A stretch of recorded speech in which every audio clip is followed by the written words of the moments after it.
আপনারা কেমন আছেন সবাই? আজকে একটা গুরুত্বপূর্ণ বিষয় আপনাদের সাথে কথা বলবো ইনশাআল্লাহ। আমরা আশা করছি যে এই বিষয়টার উপরে যদি আপনি সবাই আমল করতে পারি, আমাদের সবার জিন্দেগির জন্য অনেক খায়ের ও কল্যাণ হবে ইনশাআল্লাহ তাআলা। এগুলো আমি নিজেকেও নসিহত করছি এবং আপনাদের জন্য আমার এই নসিহতগুলো থাকবে। আল্লাহ পাক আমাদের সবাইকে আমল করার তৌফিক দান করেন। প্রথম কথা হচ্ছে, আমরা এখন শাবান মাসে আছি। কোন মাসে? নবী সাল্লাল্লাহু আলাইহি ওয়াসাল্লাম শাবান, রজব এগুলোর চাঁদ দেখলে একটা দোয়া করতেন। তিনি বলতেন, আল্লাহুম্মা বারিক লানা, আমার সাথে বলেন, আল্লাহুম্মা বারিক লানা ফি রজবিনা ওয়া ফি শাবানিনা ওয়া বাল্লিগনা রমাদানা। অর্থ হচ্ছে, হে আল্লাহ, আপনি আমাদের রজব মাসে বরকত দিন এবং শাবান মাসে বরকত দিন এবং আমাদেরকে রমাদানে পৌঁছে দিন। সুবহানাল্লাহ। মুমিনের জীবনে যতগুলো ইবাদতের মৌসুম আছে, তার মধ্যে সবচেয়ে শ্রেষ্ঠ মৌসুম হচ্ছে রমাদান। সবচেয়ে শ্রেষ্ঠ মৌসুম কি? এই কারণে সাহাবায়ে কেরাম রাদিয়াল্লাহু আনহুম আজমাইন শাবান মাস থেকেই, বরং তার চেয়ে আগ থেকেই, রজব থেকেই, শাবান থেকেই রমাদানের প্রস্তুতি গ্রহণ করতেন। কি করতেন? কোন মাসে কেন করতেন আমি একটু বুঝাই, আমার সাথে বুঝেন। আমাদের এই উম্মতের গড় আয়ু বনু ইসরায়েলের মতো না। আমরা কি 500, 600, 1000 বছর বাঁচবো? না, গড় আয়ু এই উম্মতের কম। এই কারণে আল্লাহ রাব্বুল আলামিন আমাদেরকে এই ইবাদত করার জন্য অল্প সময়ে অল্প ইবাদতে যেন আমরা বেশি বেশি নেকি পাই, ফজিলত অর্জন করতে পারি, এই কারণে আল্লাহ রাব্বুল আলামিন আমাদেরকে কিছু মৌসুম দিয়েছেন, ইবাদতের কি মৌসুম। আর আল্লাহ পাক আমাদেরকে পাঠিয়েছেনই পৃথিবীতে তার ইবাদত করার জন্য। যেমন আল্লাহ পাক কি বলেছেন সূরা যারিয়াতের 56 নম্বর আয়াতে আল্লাহ পাক বলেছেন যে, ওয়ামা খালাকতুল জিন্না ওয়াল ইনসা ইল্লা লিয়াবুদুন, আমি জিন জাতি আর মানব জাতিকে শুধুমাত্র আমার ইবাদত করার জন্যই সৃষ্টি করেছি। তাই না? আমাদের দুনিয়াতে আসার অন্য কোনো কারণ আছে? না। এখন আল্লাহ পাকের ইবাদত কি সবাই সমান করতে পারবে? উত্তর হচ্ছে না। আল্লাহ পাক বলেছেন সূরা মুলকের মধ্যে গিয়ে বলছেন 2 নম্বর আয়াতে, আল্লাযী খালাকাল মাউতা ওয়াল হায়াতা লিয়াবলুয়াকুম আইয়ুকুম আহসানু আমালা। আমরা সবাই এটা তো পড়ি। রাতের বেলা সূরা মুলক পড়েন, কে কে হাত তোলেন? মাশাআল্লাহ, হাত নামান। ফজিলত, রাতের বেলা সূরা মুলক পড়ে ঘুমালে ইনশাআল্লাহ এই চর্চা, এই অভ্যাস, এই সুন্নতের উপর আমল করতে থাকলে আল্লাহ চান তো এই আমলের ওসিলায় আল্লাহ পাক তাকে কবরের আযাব থেকে মুক্ত রাখবেন ইনশাআল্লাহ। সূরা মুলকের এই 2 নম্বর আয়াতে আল্লাহ পাক বলেছেন তিনি সেই আল্লাহ যিনি মৃত্যু সৃষ্টি করেছেন, জীবন সৃষ্টি করেছেন। কেন দুনিয়াতে পাঠিয়েছেন? কেন? লিয়াবলুয়াকুম আইয়ুকুম আহসানু আমালা। তিনি দেখতে চান তোমাদের মধ্যে আমলে শ্রেষ্ঠকে। কি দেখতে চান? আমলে, এমন না যে আমলে মধ্যমকে, আমলে গতানুগতিককে, এমনটা তিনি দেখতে চান না। ক্লাসে যে ফার্স্ট হয় তার পড়াশোনা, তার পরিশ্রম, আর যে লাস্ট হয় তার পরিশ্রম কি সেম? যে টেনে টুনে পাস করে তার পরিশ্রম কি সেম? তাহলে আমরা বুঝলাম, যদি আমাদেরকে ফার্স্ট হতে হয়, সেকেন্ড হতে হয়, থার্ড হতে হয়, টপ 10-এ থাকতে হয়, তাহলে আমাদের পরিশ্রমটাও কি করতে হবে? বেশি করতে হবে। সহজ জিনিস। আল্লাহ পাক এই জন্য আমাদেরকে পৃথিবীতে পাঠিয়েছে। আর আল্লাহ পাক দেখতে চান না কে জুমার নামাজ পড়ে, কে শুধু ঈদের নামাজ পড়ে, কে শুধু নামাজও পড়ে আবার সুদও খায়, ঠিক আছে, কে আবার নামাজও পড়ে আবার মাদকও খায়, কে এদিকে ইসলামের জন্য মাহফিলের মধ্যে পরিশ্রম করতেছে আবার ওইদিকে মেয়ের সাথে জেনাও করে। আল্লাহ পাক এগুলো দেখতে চান না। আল্লাহ পাক দেখতে চান আমলের মধ্যে শ্রেষ্ঠ কে, কে সবচেয়ে ভালো। তো সবচেয়ে ভালো হতে হলে কি ফর্মুলা? পরিশ্রম বেশি করতে হবে, তাই না? পরিশ্রম বেশি করতে হবে, অন্যদের চেয়ে বেশি অ্যাক্টিভ থাকতে হবে, বুঝতে হবে বেশি, কাজ করতে হবে বেশি, ত্যাগ করতে হবে বেশি, সবর করতে হবে বেশি, তাই না? একই বিষয় জীবনে সফল হওয়ার জন্য, একই বিষয় দুনিয়ায় সফল হওয়ার জন্য, একই ফিলোসফি পরকালে সফল হওয়ার জন্য। ঠিক আছে? এখন আমাদের জীবনে একটা গন্তব্য আছে। গন্তব্যটা কি? আমার সাথে বলি, জান্নাত। গন্তব্য কি? জান্নাতে যে ব্যক্তি যেতে পারবে তার দুনিয়া সফল, আখিরাত সফল। যে ব্যক্তি যেতে পারবে না তার দুনিয়াও বরবাদ, আখিরাতও বরবাদ। দুনিয়াতে নাম, যশ, খ্যাতি, টাকা, সম্পদ, পদ, রাষ্ট্রীয় ক্ষমতা ইত্যাদি থাকতে পারে, যদি সে ব্যক্তি পরকালে পুলসিরাত পার হতে না পারে সে সফল নয়, সে সফল নয়। কথা ঠিক আছে? এখন মনে করেন পৃথিবীর সবচেয়ে প্রতাপশালী একজন মানুষ ছিল ফেরাউন।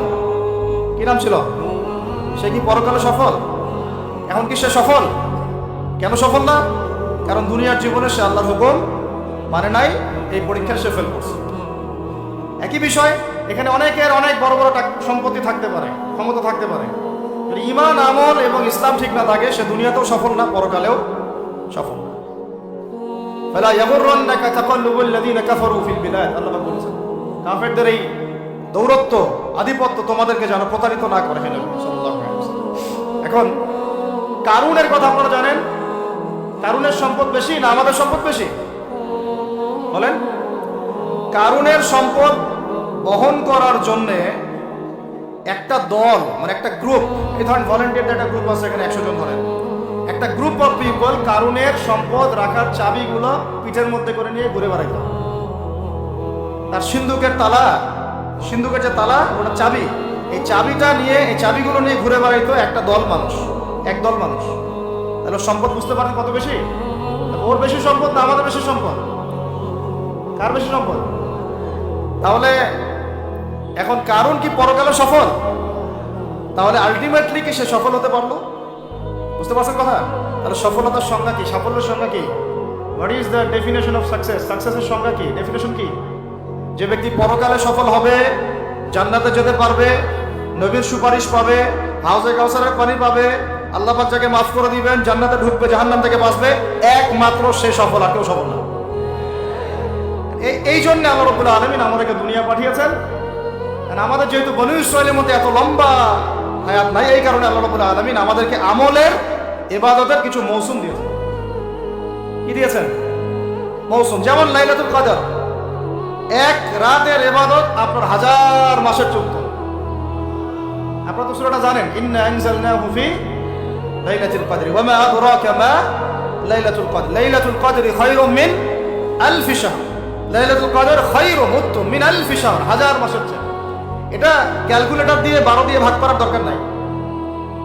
আল্লাহ পাকের, আল্লাহ রাব্বুল আলামিন যখন এই ধরনের কোনো শব্দ বলেন, এর মানে হচ্ছে অফুরন্ত নেকি দেওয়া। অফুরন্ত মানে এমন না যে 83 বছর এত মাস, এই ক্যালকুলেট করার দরকার নাই। এটা অনেকে করেন। যেমন একটা হাদিসে আসছে, নবী সাল্লাল্লাহু আলাইহি ওয়াসাল্লাম বলেছেন এই উম্মত ভাগ হবে 73 দলে, বনু ইসরাইল ভাগ হয়েছিল 72 দলে। হাদিস জানেন না?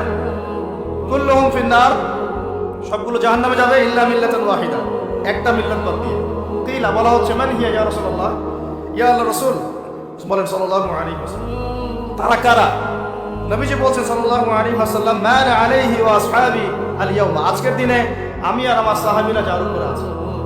ওই 1400 বছর আগে আমি আর আমার সাহাবীরা যার উপরে আছি, আমি আর আমার সাহাবীরা যার উপরে আছি, মানে সাহাবীরা হচ্ছে মানদণ্ড।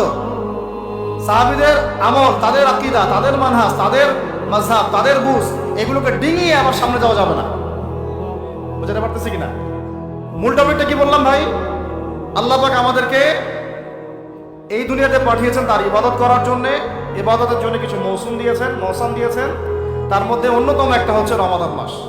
যেমন আমি এক্সাম্পল দিচ্ছিলাম, লাইলাতুল কদর খায়রুম মিন আলফি শাহর, 1000 মাসের চেয়ে কি উত্তম। একটা হাদিস বলছিলাম যে এগুলা, এই ধরনের শব্দগুলো যেটা বলা হয় যে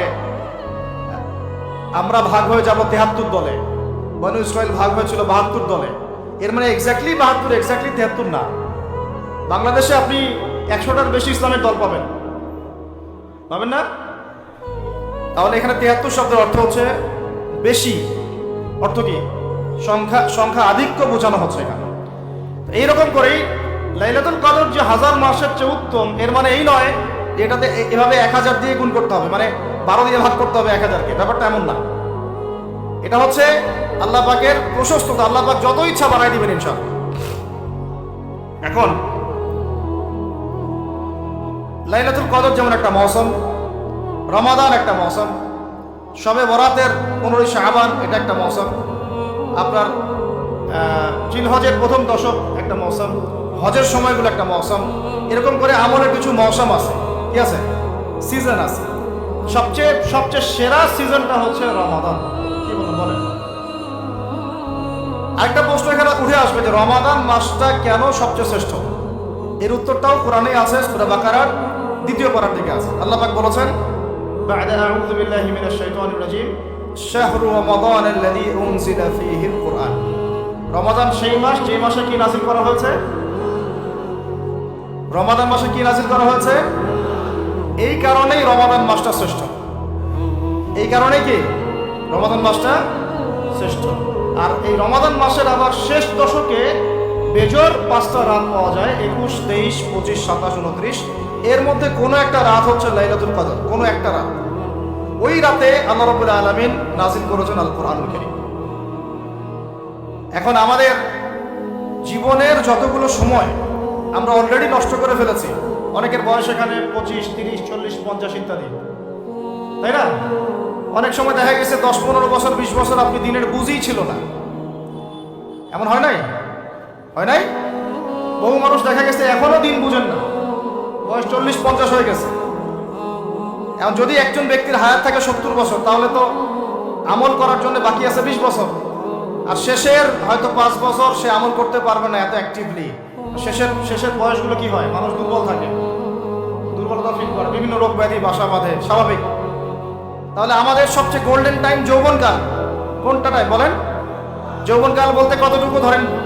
15 থেকে 40 বা 45, 50 হাইয়েস্ট, বা 20 থেকে 40। এই সময়টুকুর মধ্যে আমরা আবার বেশিরভাগ যুবক ছেলেপেলে হয় মেয়ে, অথবা জুয়া, অথবা পাবজি, অথবা ফ্রি ফায়ার, অথবা দেখা যায় জেনা, অথবা মাদক, অথবা রাজনৈতিক কোনো দল করতেছি। মানে আমরা আমাদের সময়গুলো অপচয় করতেছি এখানে, যুবকদের বেশিরভাগই। আর যারা এগুলো থেকে বাইরে ভাবছেন না আমি ভালো ছাত্র, পড়াশোনা করি ইত্যাদি ইত্যাদি, মাদ্রাসার কথা বলছি না, আমি আমাদের ভাইদের কথা বলছি। তারা আবার দেখা যায় এমন একটা ট্র্যাকে পড়াশোনা করেন যে ওই যে বলতেছি যে 15 বছর পড়েন, 15 বছর পরেও 15টা সূরার আপনি তাফসীর জানেন, 15টা হাদিস। আপনাকে মাফ করবেন, আমি আঘাত করতে চাচ্ছি না, পেটে বোম মারলেও 15টা হাদিস বের হয় না। এটা কি বাস্তবতা না? কথা ঠিক না বল? তাহলে এখন 15 বছরে আপনি 15 কোটি টাকা মনে হয় খরচ করেছেন পড়াশোনার জন্য। যারা বেসরকারি বিশ্ববিদ্যালয়ে পড়ে তাদের তো কথাই নাই, লক্ষ লক্ষ টাকা ঢালতেছে, থাকা খাওয়া, মানে চলাফেরা, মেসের লাইফ, ফ্ল্যাট ভাড়া নেওয়া, প্রাইভেট কোচিং, কত কি না করতেছে। কিন্তু আলটিমেটলি ওই যে বললাম সাফল্যের সংজ্ঞা কি? পুলসিরাত পার হইতে হবে। তো পুলসিরাত পার হওয়ার জন্য যে এলেম লাগবে, ওই এলেমের সাথে আপনার এলেমের কোনো সম্পর্কই নাই। আমরা সবাই আল্লাহর খলিফা, আমরা কি সবাই আল্লাহর, মানে আল্লাহ পাকের প্রতিনিধি। তো তোমার খেলাফতে, তোমার রাজত্বে, তোমার মানে শাসন ব্যবস্থার মধ্যে এরকম হলো কিভাবে? তুমি আজকে উত্তর দাও সবার সামনে। মনে করেন না যে আল্লাহ পাক ধরবেন না, বেশি না, অপেক্ষা করতে থাকেন। কতদিন বাঁচবেন? 100 বছর? 100 বেশি তো আর কেউ বাঁচবে বলে মনে হয় না। আল্লাহ পাক এটা ধরার জন্য অপেক্ষা করছেন। যদি না আমরা ফিরে এসে তো আল্লাহ করলে আল্লাহ মাফ করে দেবেন ইনশাআল্লাহ। এরকম অনেক কথা আল্লাহ কোরআনে বলেছেন। সত্যি কথা বলতে আমরা এই কোরআনের প্রতি সত্যিকার অর্থে শ্রদ্ধাশীল না। মুখে মুখে বলি আমরা কোরআন ফলো করি, কোরআন ভালোবাসি, কোরআনের জন্য জান দিব ইত্যাদি ইত্যাদি। অনেক সময় দেখা যায় কোরআন আমরা তেলাওয়াতও করতে পারি না। যে কিতাব তেলাওয়াতি করা শিখলাম না, তার জন্য আপনি জীবন দিবেন? যে কিতাবের তেলাওয়াতি আপনি শিখতে পারলেন না এখনো, এখন সেই কিতাবের হুকুম বাস্তবায়ন করবেন, এই পর্যন্ত ঈমান তো যাওয়া অনেক দূরের কথা, তাই না বিষয়টা? এর প্রতি ভক্তি শ্রদ্ধা তো আসবে না, কারণ তিলাওয়াতি তো এখন শিখছেন না, অনুবাদ করছেন না, আয়াতের অর্থগুলো জানছেন না।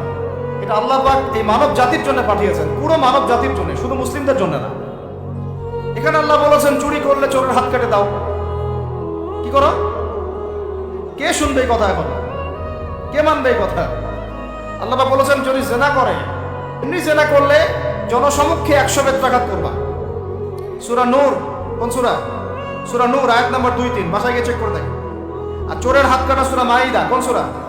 সূরা মাইদা। আমি নিজে কোনো কথা বলতেছি, এই কিতাবেই আছে। আল্লাহ পাক বলেছেন যদি ডাকাতি করে, ডান দিকের হাত বাম দিকের পা কেটে ফেলবা। ডান দিকের হাত বাম দিকের পা কেটে ফেলবে। এটা কে কাটবে? কারা কাটবে? সাধারণ মানুষ? আপনি কি পারবেন? যার কাছে অথরিটি আছে তার উপর দায়িত্ব। এটা আমাদের উপর এটা দায়িত্ব না। আমাদের দায়িত্ব কি? আমাদের দায়িত্ব হচ্ছে জানানো, প্রচার করা, কারণ আমার কাছে ইলমটা আছে। এরপরে যদি সে না করে, তার ফল সে ভোগ করবে, তার হিসাব সে দিবে। আমাদের কাজ এই পর্যন্ত শেষ, কুল্লু খালাস। আর এরপরে যদি আল্লাহ পাক আপনাকে নিয়ে যান উপরে, তখন আপনি সেটা করবেন ইনশাআল্লাহ। ঠিক আছে, এখানেই আছে, এর ব্যাখ্যা তো হাদিসও আছে। মাদক দ্রব্য সেবন করে, কি সেবন করে? 40টা বেত্রাঘাত। কয়টা? কে মানে কোরআনের কথা? এখানে আছে যে ব্যক্তি সুদ খায়, কি খায়? আরো আসতে বলেন। যে ব্যক্তি সুদ খায় সে যেন আল্লাহর সাথে যুদ্ধ করে, নবীর সাথে যুদ্ধ করে। হাসতে হাসতে বলতেছি না আমি কথাটা, কোরআনেই আছে। কে মানে কথা? কে মানে? নবীজি বলছেন সুদ যে ব্যক্তি ছাড়ে না সে যেন তার মায়ের সাথে জেনা করে। এগুলো এখন কে কাকে ওয়াজ করবেন? এগুলা কে শুনবে এই কথা? সুদী এনজিওর 6 লাখ দেশ ভরে, তারপরে এমন কোনো গ্রাম নাই, এমন কোনো শহর নাই, এমন কোনো ব্যাংকিং সিস্টেম নাই যেখানে সুদ নাই। নবীজি বলছেন আমি সুদের সাথে সম্পৃক্ত 4 শ্রেণীর মানুষকে অভিশাপ দিয়ে গেলাম। নাউজুবিল্লাহ। আমাকে বুঝান তো, নবীর অভিশাপ নিয়ে কেউ জান্নাতে যাবে? হ্যাঁ, নবী কাউকে সাল্লাল্লাহু আলাইহি ওয়াসাল্লাম যদি কাউকে অভিশাপ দেন, ও জান্নাতে যেতে পারবে? এত সহজ। নবীজি বলছেন যে সুদ খায় আমি তাকে অভিশাপ দিলাম, যে সুদ দেয় আমি তাকে অভিশাপ দিচ্ছি। যে সুদ খায়ও না দেও না কিন্তু সাক্ষী থাকে, কি থাকে, আমি তাকে অভিশাপ দিচ্ছি। আর যে ব্যক্তি সাক্ষীও থাকে না কিন্তু লিখে রাখে, আমি তাকেও। বলেন তো এর মধ্যে পড়লো কিনা? সিস্টেমটা পড়ে নাই? আরো আছে যে মেয়েরা কি শুনতে পারতেছে? যেসব মেয়েরা পুরুষের পোশাক পরে, নবীজি বলেছেন সাল্লাল্লাহু আলাইহি ওয়াসাল্লাম কোন মেয়ে যদি ছেলের পোশাকও পরে, মানে ছেলের মতো শার্ট, ছেলের মতো প্যান্ট জিন্স গেঞ্জি টি শার্ট, নাউজুবিল্লাহ, তাহলে নবীজি বলছেন ওই মেয়ের উপরে আমার অভিশাপ। এগুলো নিয়ে বললে তো অনেক কথা। মাদকদ্রব্য প্রস্তুতকারী, মাদক দ্রব্যের সাথে সংশ্লিষ্ট 10 শ্রেণীর মানুষকে একই পাপের কাতারভুক্ত করা হয়েছে। যে খায়, যে খাওয়ায়, যে পরিবেশন করে, যে বানায়, এভাবে একটা তালিকা আছে। কে বুঝাবে? এখনকার আমাদের সমাজে এগুলো মূল সমস্যা না? একটা বিষয় খেয়াল করেন না, যে যখন সূর্য ডুবে যায় তখন পাখিগুলো কি করে বলেন? বাসায় ফিরে যায় না? মানে দিন শেষ, সূর্য ডুবে গেছে, এখন বাসায় ফিরতে হবে, তাই না? এভাবে আল্লাহ পাক রমাদান দিয়েছেন আমাদেরকে কেন জানেন? যাতে এই যে সারা বছর আমরা এদিক ওদিকে ছোটাছুটি করে দূরে সরে গেছি না, এখন কাছে আসো, ঘরে আসো, আল্লাহর কাছে আসো। রমজান মাসে কোথায় আসো?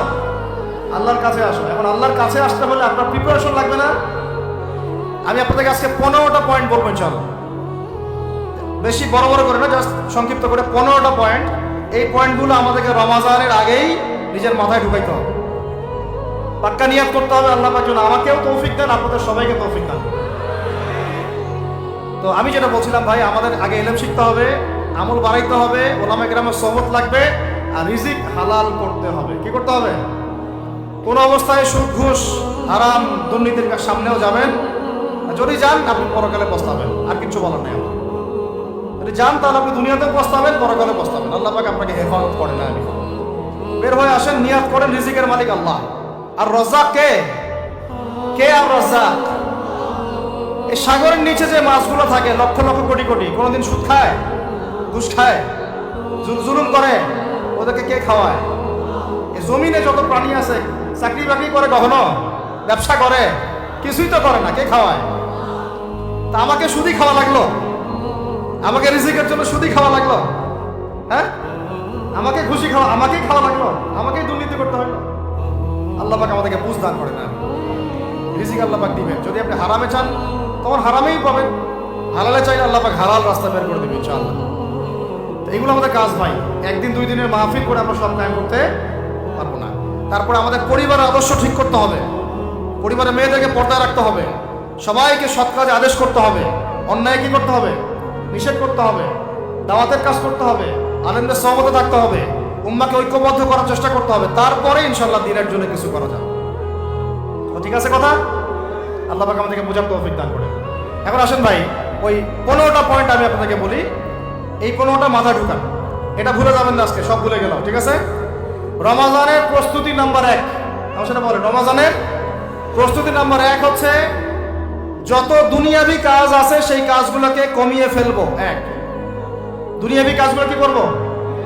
মানে দুনিয়াবি যত কাজ, যত ব্যস্ততা যা আছে এগুলোকে কমায় নিয়ে আসবো, যাতে রমজান মাসে আমাকে বেশি বাইরে দুনিয়াবি প্রয়োজনের বাইরে বের হতে না, বেশি ব্যস্ততা আমাকে দুনিয়ার জন্য না করতে হয়। মনে করেন যে আপনি চাইলে এখন যদি সামর্থ্য থাকে রমাদান এবং ঈদের বাজার করে রাখতে পারেন, কারণ লাইলাতুল কদর নষ্ট করে ঈদের বাজার, আর রমজানের অনেক রুহানিয়াত নষ্ট করে দেয় দুনিয়াবি বাজার ঘাট, তাই না?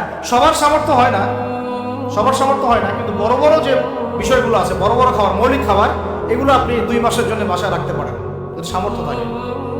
সামর্থ্য নাই তাহলে সেটা আলাদা বিষয়।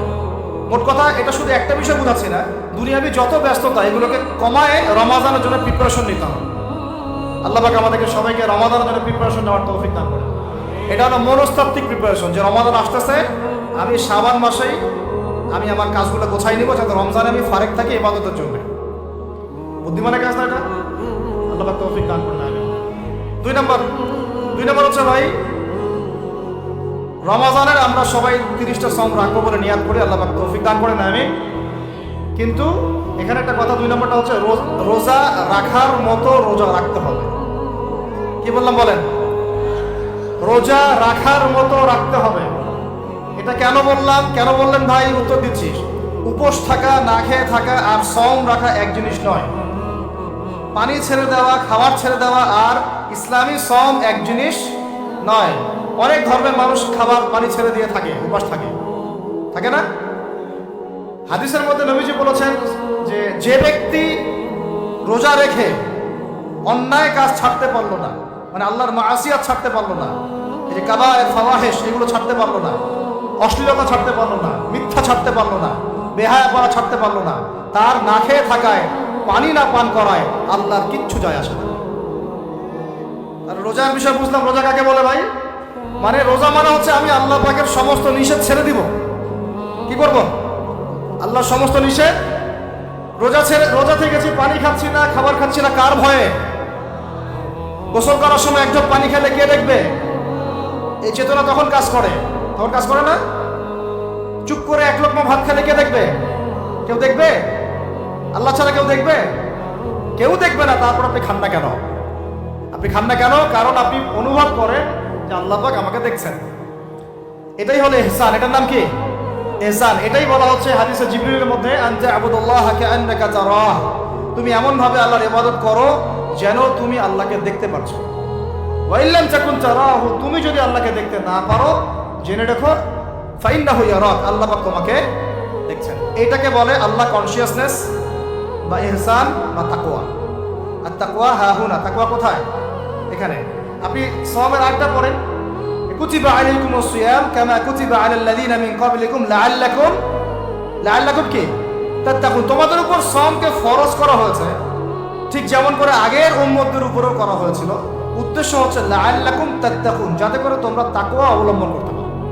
তাকওয়া মানে আল্লাহ কনসিয়াসনেস, এই যে আমি খাচ্ছি না, পান করতেছি না, আমি বিশ্বাস করি আল্লাহ আমাকে দেখতেছেন, এই তো। তো সেই বান্দা কেমন করে রমজান চলে গেলেই বেনামাজি থাকতে পারে? রমজান চলে গেলে কি আল্লাহ তাকে আর দেখে না? সেই বান্দা কিভাবে সুদ খায়, তখন কি আল্লাহ তাকে দেখে না? সেই বান্দা, একই বান্দা কিভাবে জেনা করতে পারে? মেয়েকে নিয়ে কেমন করে বাইকে ঘুরতে পারে? কেমন করে গায়রা মাহরামের সাথে আমরা ইয়ে করতে পারি, ফ্রি মিক্সিং করতে পারি? কেমন করে সে জুয়া খেলতে পারে? কেমন করে সে মাদক খাইতে পারে? কেমন করে সে আল্লাহ দ্রোহী আইন বাস্তবায়ন করতে পারে? যদি সে এই চেতনা থাকে যে আল্লাহ আমাকে দেখছেন। এই চেতনাটাকে বদ্ধমূল করার জন্যই রমাজান আসে। বলেন সুবহানাল্লাহ। আমি বুঝাতে পারলাম রোজা রাখার উদ্দেশ্যটা কি? ওই জিনিসটাকেই আমাদের ভিতরে ইনস্টল করাই হলো উদ্দেশ্য। লাআল্লাকুম, আমার বলেন লাআল্লাকুম তাত্তাকুন। তাকওয়া কি কিনতে পাওয়া যায় বাজারে? এই যে আল্লাহ পাক আমাকে দেখছেন, আমি খাবো না, আল্লাহ আমাকে দেখছেন, আমি পান করতে পারবো না, আমার রেস্ট্রিকশন আছে, পিপাসায় গলা ফেটে যাচ্ছে একেবারে রোদের মধ্যে, তাও খাচ্ছি না কেন? কার ভয়ে? ওইটাই জীবনের সব ক্ষেত্রে বাস্তবায়ন করার জন্যই রমজান আসে। বুঝতে পারি না? ওই চেতনাটাই, একই চেতনাটাই জীবনের সবগুলো কাজে বাস্তবায়ন করার জন্য কি আসে? রমাদানের সওম আসে। আমরা শুধু রোজার ফজিলত নিয়ে বয়ান করি, রোজা রাখলে 70 গুণ নেকি হবে না, 70 গুণ হবে, 700 গুণ বাড়াই দিবে। মূল কথা ফজিলত তো ফজিলত পাবোই, মূল কথা এইটা, তাকেও অবলম্বন করতে হবে। আল্লাহ পাক আমাদেরকে তৌফিক দান করেন। কটা বলছি বলেন ভাই? দুইটা মনে থাকবে। এক, দুনিয়াবি কাজ কমায় ফেলা। দুই, কি রোজা রাখার মতো রাখা। তিন নাম্বার হচ্ছে, এটা আমার নিজস্ব একটা পরামর্শ আর কি। 3 নাম্বার হচ্ছে রোজা রাখার জন্য আমাদের সাহারি করতে হয়, ইফতার করতে হয়। এই তো আল্লাহর ওয়াস্তে সাহারি এবং ইফতারে মুসলমানের মতো খাবার খাবেন, জানোয়ারের মতো খাবার খাবেন না। সাহারি এবং ইফতার এই দুটোতে কি খাবেন? মুসলমানের, মুমিনের মতো খাবার খাবেন, জানোয়ারের মতো খাবার খাবেন না। আল্লাহ পাক বোঝার তৌফিক দান করেন। মানে আমরা কিন্তু সাহারিতে কি করি জানেন?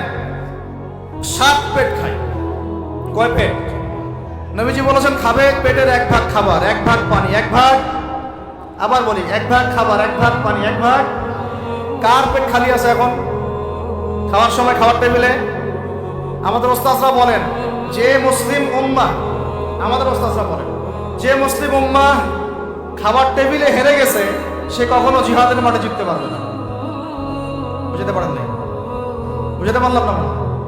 যারা খাবারের টেবিলেই হেরে গেছি, এখানেই তো আপনি সুন্নাহমাফিক খাইতে পারতেছেন না, প্রবৃত্তির কাছে হেরে গেলেন। গপ গপ গপ গপ করে খাচ্ছি 7 পেট ভর্তি করে। এখানে তো খাবারের সামনেই হেরে গেলাম, প্রবৃত্তির সামনে। সে আবার কাফেরদের সাথে জিতবে কেমনে? জিতবে আগে নিজের প্রবৃত্তির উপর জিহাদে তো জিততে হবে।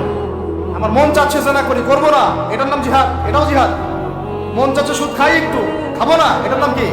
জিহাদ। মন চাচ্ছে নামাজ না পড়ি, ঘুমায় থাকি, মন চাচ্ছে না, মন বলতেছে ঘুমাই ঘুমাই ঘুমাই, কিন্তু নামাজ পড়তে হবে। এই যে উঠলাম, অজু করলাম, গেলাম, এর নাম কি? এটাও এক প্রকার কি? বরং নফসের সাথে জিহাদটা অনেক বড় জিহাদ বলা হয়েছে, বলা হয় নাই? এটা মানুষকে শক্ত করবে। একটা মেয়ে সেটা প্রেম করতে মন চায়, করবো না, ওকে দেখবো না, যাবো না কাছে, এটা শক্ত থাকার নাম কি? এটা মনে নফসের সাথে কি বুঝেন? আল্লাহ পাক আমাদেরকে নফস শক্ত করার তৌফিক দান করেন। তো ভাই, খাবার ইফতারেও এভাবে 7 পেট খাবেন না, সারিতেও খাবো না, কথা করি তো ইনশাআল্লাহ। শোনেন, পরিমিত খাবেন, পুষ্টিকর খাবার খাবেন। পরিমিত খাবেন কিন্তু পুষ্টিকর খাবার খাবেন, তাহলে যথেষ্ট হবে ইনশাআল্লাহ। আর এখনকার যে খাবার, এদের বেশিরভাগই ভেজাল। যত বেশি খাবো তত দ্রুত অসুস্থ হবো। এই যে আমাদের ফিটনেস দিন দিন খারাপ হয়ে যাচ্ছে। আমি নিজের কথা বলতেছি, শোনেন, এটা বলি না, এগুলো জাহিলি যুগের কথাবার্তা। আমার কাছে এটা জাহিলি যুগ। মোহাম্মদ আশরাফুল আছে না, নাসির হোসেন, মোহাম্মদ রাশাদ আলী, এটা বিকেএসপিতে খেলতো আর কি, থাকতো। বিভিন্ন জায়গায় কান্ট্রি লিগ খেলা হইতো, ফার্স্ট ক্লাস, প্রিমিয়ার লিগ, এটা ওইটা। প্রথম যে কাজটা করায় সেটা হলো, ক্রিকেটের কথা বলতেছি, প্রথম যে কাজটা করায় যে মিনিমাম একটা মাঠকে 6টা থেকে 7টা রাউন্ড দিতে হবে। কয়টা রাউন্ড? 5 থেকে 6টা রাউন্ড দিতে হবে। 5 থেকে 6টা রাউন্ডে আমাদের কাছে কোনো বিষয় ছিল না। 6টা আমরা মনে করতো কে কত বানাইতে পারে, কে 7টা, কে 8টা, কে 9টা, কে 10টা। এখন তো 2টা দিলেই জিব্বা বের হয়ে যেতেছে, কথা বুঝতে পারতেছেন না? তো এই যে আমরা দিন দিন যে দুর্বল হয়ে যাচ্ছি, বুঝতে পারতেছেন না আপনারা? এটা দিন দিন যে আমরা আগের জেনারেশনের মতো শক্ত না। আমাদের দাদারা, তার দাদারা যেরকম স্ট্রং ছিলেন, আমাদের ইয়াংরাও কিন্তু অত স্ট্রং না। একটা ইয়াং ছেলেকে আপনি এখন 50 বছরের একজন মুরব্বীর সাথে পাঞ্জা লাগায় দেন, পারবে না, ওই চাচাই জিতবে। এটার কারণ হচ্ছে ভেজাল খাবার, ভেজাল পরিবেশ, ভেজাল সবকিছু। আমরা যা খাচ্ছি বেশিরভাগই বিষ। আর আল্লাহর কসম, এগুলো মনিটর করার দায়িত্ব সরকারের, এগুলো মনিটর করার দায়িত্ব প্রশাসনের। এদেরকে মোবাইল কোর্টের আওতায় নিয়ে এসে একদম 1 বছরের জন্য ঢুকাইতে ভিতরে। আইনের সঠিক প্রয়োগ হলে এমনি সেটা হয়ে যাবে। বাঙালিদেরকে শুধু মিষ্টি মিষ্টি কথা বলে কাজ হবে না, মাঝে মাঝে কঠিন শাসন লাগে। বড় বড় কান্ট্রিগুলো আপনারা দেখে আসেন, মনে করেন রাস্তায় ড্রাইভিংয়ের সীমা দেওয়া আছে 100 কিলো, ওরা যদি 110, 120 চালায় কেউ কিচ্ছু বলবে না, কোনো ট্রাফিক পুলিশও নাই। মোবাইলে একটা মেসেজ চলে আসবে যে তোমার এই 1500 রিয়াল, 2000 রিয়াল জরিমানা করা হয়েছে। দিবানা ড্রাইভিং লাইসেন্স বাতিল, ওটা বাতিল তো হবেই, 6 মাসের জন্য জেল খাটবা, বাপ করে টাকা দিয়ে আসবে। টাকা না দিলেও আর ভয়ে চালাবে না, বাবারে বাবা একবার 1500 রিয়াল খাইছি, আবার খাওয়া যাবে। আইন শুধু থাকলে হয় না, আইনের একদম কঠোর বাস্তবায়ন থাকতে হবে। এই জিনিসটা যদি থাকে, দেখবেন সমাজ ঠিক হয়ে গেছে। আল্লাহ পাক আমাদের সবাইকে কথাটা মন থেকে বোঝার তৌফিক দান করেন। আমরা কি কারো শত্রু? আমরা সবার শুভাকাঙ্ক্ষী। যদি এই জিনিসটা শক্তভাবে বাস্তবায়ন করা যায়, দেখবেন খাবারের ভেজাল এমনি বন্ধ হয়ে গেছে। মানুষকে মেরে ফেলতেছে খাবার দিয়ে, আর 3 দিনের বাসি তেল দিয়ে রান্না করছে, বললো একদম টাটকা রান্না, খেয়ে ফেলে। এই যে কোলেস্টেরল বেড়ে গেল, ক্যান্সার হচ্ছে। গরু ইঞ্জেকশন দিয়ে ফুলায় ফালায় মোটা তাজা করে ফেলায়, করে নাই? কি অবস্থা মানুষের বুদ্ধি! চালের মধ্যে এটা মিশাচ্ছে, ডালের মধ্যে ওইটা মিশাচ্ছে, পানির মধ্যে কি মিশাই দিচ্ছে, ড্রেনের পানি বলতেছে মিনারেল ওয়াটার। হ্যাঁ, ডাব খাবেন, ডাবের পানি আগে ইঞ্জেকশন দিয়ে বের করে ফেলাইছে, আগে খাই ফেলছে, অল্প একটু বাকি আছে, ওটার দাম হাঁকাচ্ছে 150 টাকা। নিচ থেকে উপর পর্যন্ত আমাদের সমাজে খালি প্রতারণা চলতেছে। এই কারণে আমাদের উপর থেকে আল্লাহর রহমত দিন দিন উঠে যাচ্ছে। আমাদেরকে সতর্ক হওয়া উচিত, আমাদেরকে সৎ হওয়া উচিত। সৎ হইতে পয়সা লাগে না, সৎ হইতে পয়সা লাগে? সবাই যার যার জায়গা থেকে ভালো হয়ে যায়, কিচ্ছু করা লাগবে না ইনশাআল্লাহ।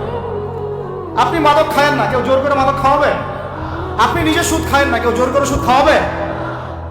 এখানে কেউ মাদকের দোকান দিল, আমরা খাই না, ও দোকান নিয়ে চলতে পারবে না, টামটোপলা বাঁধে চলে যাবে, কি করবে? চাইতে বাধ্য সে। আমরা খাইলে সে ব্যবসা করবে। আল্লাহর ওয়াস্তে আমরা কোনো রকম প্রতারণার কাছেও যাবো না, হারামের কাছেও যাবো না, এবং অন্যকে আমরা প্রতারিত করবো না ইনশাআল্লাহ। বাজার মার্কেটে অনেক জটিল বিষয়। রমজান মাস আসলেই দেখবেন দাম বাড়া শুরু হয়েছে। এখনই অসাধু ব্যবসায়ী যারা, ওরা রেস্টোর করে ফেলাইছে, ওরা আবার সিন্ডিকেট করে ফেলবে যে এই দামের বাইরে যাবে না। তখন আবার দেখবেন যে সরকার বিভাগে পড়ে গেছে, দাম আর কন্ট্রোল করতে পারতেছে না, তখন ভর্তুকি দেওয়া লাগতেছে, আবার ওদেরকে আইনে আওতা আনা লাগতেছে। মানে আমরা নিজেরাই ঠিক নাই। কারা ঠিক নাই? আমরা নিজেরাই ঠিক নাই। এই কারণেই তো আমরা, মানে আমাদের সমাজের উপর থেকে আল্লাহ পাকের রহমত বরকতটা উঠে যাচ্ছে দিন দিন। আপনি দেখে নিন, যে পণ্যের দাম এখন 200 টাকা, রমজান মাস আসলে দেখবেন 250 টাকা 300 টাকা বাড়াই দিচ্ছে। এটা ব্যবসায়ীরা করবে, অনেকেই, অনেক অসাধু ব্যবসায়ী করবে, এটা অনেকেই করবে, এখনো চলতেছে। আমাদের বাংলাদেশে এমন কিছু নাই যেটা উৎপন্ন হয় না। আমরা যদি আমাদের এখানে সঠিক জাকাত ভিত্তিক অর্থনীতি থাকতো, এবং সততা থাকতো, ইনসাফ থাকতো, আমানত থাকতো, আমাদের জিনিস আমরা খেয়ে শেষ করতে পারতাম না, এরপর বাকিটা রপ্তানি করতে পারতাম। অনেক কথা ভাই, এগুলো অর্থনীতির বিষয়, আরেকদিন কথা হবে ইনশাআল্লাহ। রমজানে আসছে যেহেতু, এতটুকু নসিহত করি। 3 নাম্বার, যে ভাই আমরা এমনভাবে খাবো না যে খাওয়ার মনে হয় জানোয়ারের খাওয়া। ঠিক আছে ভাই? পুষ্টিকর খাবার খাবো, কিন্তু পরিমাণে কম। কম বলতে কি একবারে কম না, আপনার প্রয়োজন অনুযায়ী 3 ভাগ করে, 1 ভাগ খাবার, 1 ভাগ পানি, 1 ভাগ ফাঁকা, সুন্নাহ অনুযায়ী। আল্লাহ পাক তৌফিক দান করেন, আমিন। 4 নাম্বার হচ্ছে রমাদান মাস মানেই কোরআন। রমাদান মাস মানে কি? এই রমাজানে আমরা সবাই বেশি থেকে বেশি কোরআন তেলাওয়াত করবো ইনশাআল্লাহ। কারা কারা পারি হাত তুলি? আলহামদুলিল্লাহ, হাত নামান। সবাই পারেন কোরআন তেলাওয়াত? মাশাআল্লাহ, মাশাআল্লাহ। এটাই তো চাই, বাংলাদেশের ঘরে ঘরে প্রত্যেক ব্যক্তি যেন কোরআন তেলাওয়াত করা জানে, এটাই তো আমরা চাই। এমন যদি হয় যে 100% মানুষ কোরআন তেলাওয়াত করতে পারে, 16 কোটি মুসলিম, দিন কায়েম হয়ে যাবে ইনশাআল্লাহ। ইনশাআল্লাহ, ইনশাআল্লাহ। ভিতরে কাজগুলো করেন, আল্লাহ পাক তৌফিক দান করেন। তো ভাই, কোরআন আমরা রমজানে বেশি থেকে বেশি পড়বো ইনশাআল্লাহ ভাই, ঠিক আছে? যারা পারি না, একটা লিমিট ফিক্স করি, কমপক্ষে দিনে 1 পারা, দিনে কমপক্ষে 1 পারা, তাহলে 30 দিনে 1 খতম হবে। ওকে, আরো বেশি পারি 2 পারা, তাহলে 2 খতম হবে। আরো বেশি পারি 3 পারা। এমন আমাদের ইমামদের যুগে, আমাদের 4 ইমামদের যুগে, সরফে সালেহিনদের যুগে প্রতিদিনই 1টা করে খতম দিতেন তারা। সুবহানাল্লাহ, তাদের সময় আল্লাহ বরকত দিয়েছিলেন। সুবহানাল্লাহ, সারা রাত জেগে তেলাওয়াত করতেছেন, নামাজ পড়তেছেন, দিনের বেলা তেলাওয়াত করতেছেন। রমজান মাস হচ্ছে কোরআন নাজিলের মাস। এই মাসে যে হতভাগা কোরআন পড়তে পারলো না, তার জন্য আফসোস করা ছাড়া কিছু করার নাই। রমজান মাসে কোরআন আগে পড়বো, কোরআন শিখবো, না পারলে কি করবো? না পারলে 1 মাসে শিখবো, অন্যকে শেখাবো, কোরআনের দার্স দিব, কোরআনের মাহফিল হবে, কোরআনের তাবলীগ হবে, কোরআন নিয়ে আলোচনা হবে ইনশাআল্লাহ। আমরা জানবো কোরআনের মধ্যে কি আছে। এটা জানার সবচেয়ে উত্তম মাস হচ্ছে কি? রমাদান। আল্লাহ পাক তৌফিক দান করেন, আমিন। যারা আমরা আরবি জানি টুকটাক ভাঙাচোরা, তারা আমরা একটা অর্থ করবো ইনশাআল্লাহ। যারা আমরা আলেম ওলামা আছে অনেকেই, যারা ইফতা দিয়েছি, দাওরা দিয়েছি, বা আমরা তালেবে ইলম ওলামা ইকরাম যারা আছে, আমরা এই কোরআনের তাফসীরগুলো পড়বো ইনশাআল্লাহ। মানে কোরআনময় রমাদান। কোরআনময় কি? এবং চেষ্টা করবেন, আমার খুব ইচ্ছা হয় যদি আল্লাহ পাক আমাকে ক্ষমতা দিতেন, তৌফিক দিতেন, আমার ইচ্ছা হয় যে রমজান মাসে বাংলাদেশের যত মসজিদ আছে সমস্ত মসজিদে কোরআন শিক্ষা ফ্রি হয়ে যাবে। ভালো উদ্যোগ না? বাংলাদেশে কত মসজিদ আছে? হাজার না লাখ? লাখ না কোটি? হয়তো কোটি কোটি মসজিদ থাকতে পারে। প্রত্যেকটা মসজিদে যদি বিনামূল্যে কোরআন শিক্ষা কার্যক্রম করা যেত রমজান মাসে, এক মাসে আপনি দেখতেন প্রায় মিনিমাম 5 কোটি মানুষকে কোরআন শেখানো যায়। তাও হাতে কলমে। তাও কি হাতে কলমে? বই দেওয়া হতো ফ্রি, আর ওই যারা টিচার ক্লাস নেবে ওদেরকে বেতন দিব, ভাতা দিব সরকার থেকে। দেওয়া যায় না? দেওয়া যায় না? আচ্ছা, যদি গভর্নমেন্ট নাও দেয়, আপনারা জাকাত থেকে দিতে পারেন, সদকা থেকে দিতে পারেন, পারেন না? নিজেদের পকেট থেকে দিতে পারেন, নিজের ব্যবসা থেকে দিতে পারেন, এলাকা ভিত্তিক দিতে পারেন। কত উৎস আছে না? যদি এভাবে প্রত্যেকটা মসজিদ থেকে কোরআন শিক্ষা কার্যক্রম চালু করা হয় রমজান মাসে, আমরা দোয়া করি আল্লাহ পাক যেন এই কথাটা পৌঁছে দেন উপরের লেভেলে। তারা উদ্যোগ নেয়, জানি না উদ্যোগ নেবে কিনা, আমাদের দায়িত্ব পৌঁছে দিলাম। তো অ্যাটলিস্ট যদি সবগুলো মসজিদে নাও হয়, প্রত্যেকটা এলাকায় যদি একটা করে মসজিদও হয়, তবুও দেখবেন কয়েক কোটি মানুষকে কোরআন শেখানো যাবে ইনশাআল্লাহ। কোরআন ছাড়া এই জাতিকে আপনি ফিরাতে পারবেন না। কোরআন ছাড়া এই যুবকদেরকে মাদক থেকে ফেরানো যাবে না। কোরআন ছাড়া এই যুবকদেরকে জেনা থেকে ফেরানো যাবে না। এই টিকটক প্রজন্ম হয়ে এরা নষ্ট হয়ে গেছে, শেষ হয়ে গেছে। আশঙ্কাজনক হারে এখন জেনা, ব্যভিচার, পরকীয়া এগুলো বেড়ে গেছে। মাদক দ্রব্যের কি ছয়লাভ, এই যে গুন্ডামি, মাস্তানি, ছিনতাই কারা করতেছে? যারা ইয়াং ছেলে পেলে এরা করতেছে। এদেরকে ফিরাইতে হইলে কোরআন ছাড়া কোনো গতি নাই। আইয়ামে জাহেলিয়াতের সেই মানুষগুলো কোরআনের আলোয় শ্রেষ্ঠ মানুষে পরিণত হয়েছে। কথা বুঝতে পারেন নাই?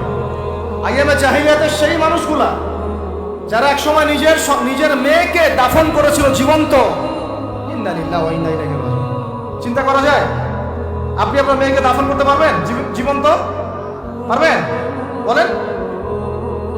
এরকম মানুষ যারা এই কাজ করেছিল, তারা কোরআনের সংস্পর্শে এসে সোনার মানুষে পরিণত হয়েছে।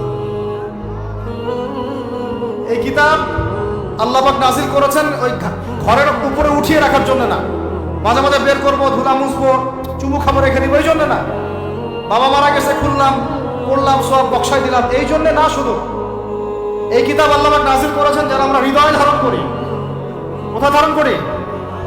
তো হৃদয়ে ধারণ করবো তো তখনই যখন আমি বেশি তেলাওয়াত করবো, বেশি বেশি পড়বো, সবাইকে পড়াবো, শেখাবো। আল্লাহ পাক আমাদের সবাইকে কোরআনের বিপ্লব ঘটানোর তৌফিক দান করেন, আমিন। তো প্রিয় ভাইরা, 4 নম্বর কাজ, কোরআন শিখবো, পড়বো, শেখাবো, দার্স দিব। কোরআনের একদম বিপ্লব। রমজান মাসে ইনশাআল্লাহ কোরআনময় রমাদান হবে ইনশাআল্লাহ। রমজান মাসে অন্য কোনো বইও পড়ার দরকার নেই প্রয়োজনে। কোরআন পড়েন, হাদিস পড়েন আর কোরআন পড়েন। কোরআন এবং হাদিস, অন্য কোনো বই, বিষয়ভিত্তিক বই পড়ার দরকার নেই। আর অ্যাটলিস্ট 1 মাস আপনি না পড়েন। এরপরে আসি 5 নাম্বার, একটু বড় হয়ে যাচ্ছে যদিও, আমি সংক্ষিপ্ত করে বোঝাচ্ছি, শোনেন। 5 নাম্বার হচ্ছে রমাদান মাসে, একটু ধৈর্য ধরেন। রমাদান মাসে আমরা ফরজ ইবাদতগুলোকে সর্বোচ্চ গুরুত্ব দিব ইনশাআল্লাহ। যেমন সবার আগে কি? সালাত। এই একটাই সালাত। সালাত নাই, ইসলাম নাই। সালাত নাই, সে ব্যক্তি মুসলিম না। সোজা কথা শোনেন, সালাত অস্বীকার করে সে ব্যক্তি মুসলিম না। নবীজি বলছেন, মান তারাকা সালাতান মুতাআম্মিদান ফাকাদ কাফারা। কেউ যদি ইচ্ছা করে সালাতকে অস্বীকার করে, ছেড়ে দেয়, সে ব্যক্তি কি হয়? কাফারা, কুফরি করে। সালাত না পড়ার কারণে ইমামগণ বলেছেন তাকে মুসলমানদের কবরস্থানে দাফনও করবা না।